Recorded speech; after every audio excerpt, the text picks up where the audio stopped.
Hello student, आज मैं आपके साथ फर्स्ट यूनिट जीव विज्ञान के मानव जनन इस नए लेसन पर चर्चा करूंगी। आइए देखते हैं जनन क्या है। मानव जनन में कौन कौन से क्वेश्चन इंपॉर्टेंट है जो यूपी बोर्ड में अभी तक पूछे गए हैं, उस पर हम विस्तार से चर्चा आज करेंगे। जनन रिप्रोडक्शन वह प्रक्रिया जिसके द्वारा जीव अपने समान जीव की उत्पत्ति करता है, वह प्रक्रिया जनन रिप्रोडक्शन कहलाती है। तो इस तरीके से एक नंबर का जो वेरी शॉर्ट क्वेश्चन आता है उसमें इतना ही अंडरलाइन करके आपको लिखना है, जैसा कि मैंने इन्वर्टेड कॉमा में इस परिभाषा को लिखा हुआ है। आगे दूसरा प्रश्न कौन सा बनता है, लैंगिक द्विरूपता क्या है। कई बार ये प्रश्न आपका पूछा गया है बोर्ड में, तो मैंने इसका भी आंसर लिखा हुआ है। मनुष्य जरायुज होते हैं, कहने का अर्थ हुआ मनुष्य में निश्चित अंडे का भ्रूणीय विकास गर्भाशय में ही होता है तथा ये सुविकसित शिशु को जन्म देते हैं। यह क्रिया जरायुज कहलाती है। अर्थात मनुष्य में निश्चित अंडे का भ्रूणीय विकास गर्भाशय में ही होता है, स्त्री के यूट्रस में, तथा इस सुविकसित शिशु को जन्म देते हैं। मनुष्य कैसा प्राणी है, मनुष्य एक लिंगी प्राणी है। एक लिंग का मतलब है नर और मादा पृथक पृथक होते हैं। नर तथा मादा जन्नांगों या लैंगिक लक्षण में ही नहीं बल्कि आकार के लक्षणों में भी लैंगिक द्विरूपता दर्शाते हैं। इसको हम इंग्लिश में सेक्सुअल डाइमॉर्फिज्म कहते हैं। लैंगिक द्विरूपता का मतलब है नर अलग दिखाई देता है और जो मादा होती है वो अलग दिखाई देती है, तो दो रूपों में मानव होता है, इसलिए इस क्रिया को लैंगिक द्विरूपता कहते हैं। इंग्लिश में इसको सेक्सुअल डाइमॉर्फिज्म कहते हैं। तो ये प्रश्न लैंगिक द्विरूपता किसे कहते हैं, 2 नंबर में बोर्ड में आया हुआ है, तो उसी तरीके से आपको लिखना है। इससे बनने वाले बहुविकल्पी प्रश्न, मनुष्य कैसा प्राणी है, द्विलिंगी, एकलिंगी, बहुलिंगी, इनमें से कोई नहीं, तो एक लिंगी प्राणी है, यूनिसेक्सुअल। आगे देखेंगे, अर्थात बाहरी आकार से ही नर और मादा की पहचान की जा सकती है। उदाहरण फर्स्ट, स्त्रियों में पुरुषों के समान दाढ़ी मूंछ का ना होना। इससे भी हम स्त्री और पुरुष में विभेद कर सकते हैं। स्त्रियों की आवाज़ पुरुषों की अपेक्षा पतली होना, तो वॉइस से भी हम पहचान सकते हैं कि ये मेल है या फीमेल है। अगला, पुरुषों के वक्ष पर बाल पाए जाते हैं, वक्ष मतलब चेस्ट छाती, और स्तन ग्रंथियां पुरुषों में निष्क्रिय होती हैं। अब मानव जनन तंत्र, दूसरा टॉपिक ह्यूमन रिप्रोडक्टिव सिस्टम। इससे संबंधित कौन कौन से बहुविकल्पी प्रश्न और वेरी शॉर्ट क्वेश्चन आते हैं, आइए देखते हैं।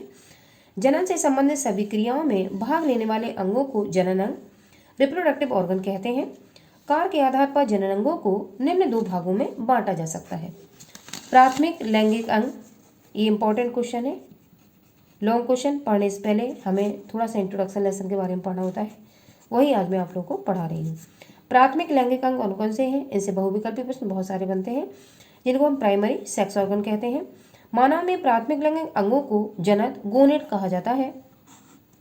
इन अंगों में युग्मकों के निर्माण एवं जनन के हार्मोन्स के स्रावन की क्रिया होती है।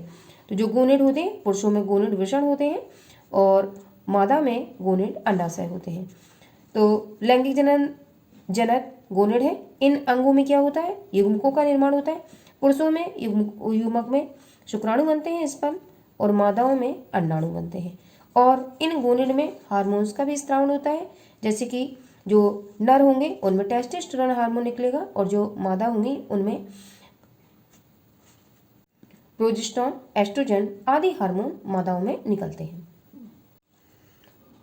नर में जनक वृषण होते हैं जिनमें शुक्राणुओं का निर्माण होता है, तथा मादा में जनक अंडाशय ओवरीज होते हैं जिनमें अंडाणुओं का निर्माण होता है।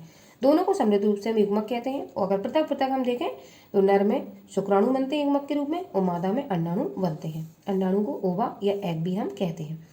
द्वितीयक लैंगिक अंग सेकेंडरी सेक्स ऑर्गन, इन्हें सहायक लैंगिक अंग या एसेसरी सेक्स ऑर्गन भी कहते हैं। ये सहायता करते हैं प्राइमरी सेक्स ऑर्गन जो होते हैं उनकी।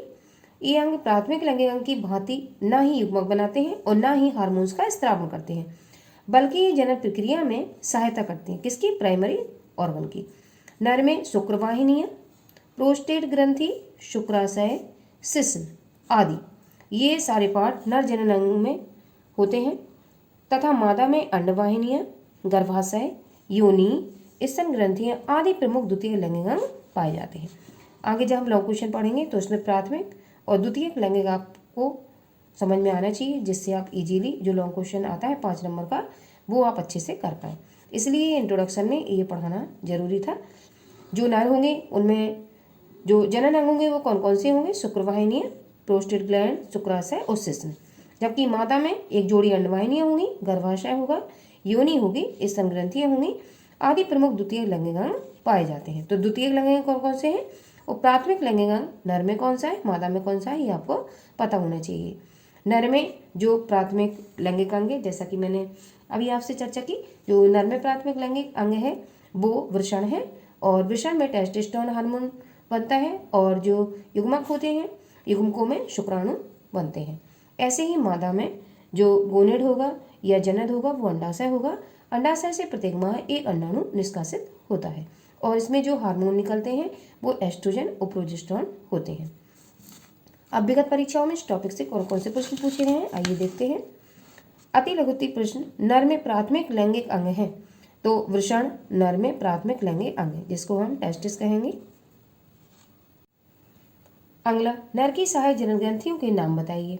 नर में शुक्राशय, प्रोस्टेट ग्लैंड तथा काउपर या इसी का दूसरा नाम है बल्बोयूरेथ्रल ग्रंथि सहायक जनन ग्रंथियां होती हैं।